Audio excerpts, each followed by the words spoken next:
If your Straight Talk home internet is suspended due to a missed payment, you have a 7-day grace period to reactivate. Reactivation requires paying the overdue balance, including any applicable fees, potentially up to $150, plus a $10 reactivation fee.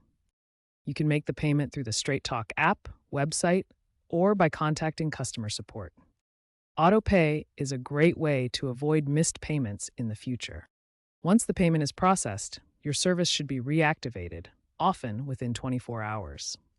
Ensure your payment method is up to date to prevent future interruptions. Remember to keep an eye on your account balance to avoid unexpected service disruptions. Moving? Don't forget to update your Straight Talk home internet service address.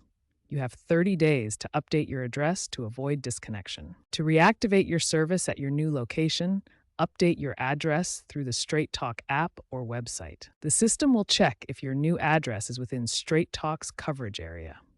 If eligible, service reactivation typically occurs within 24 to 48 hours. If your new location is not covered, you may need to explore alternative internet providers. Proactively updating your address ensures continuous service and avoids potential disruptions.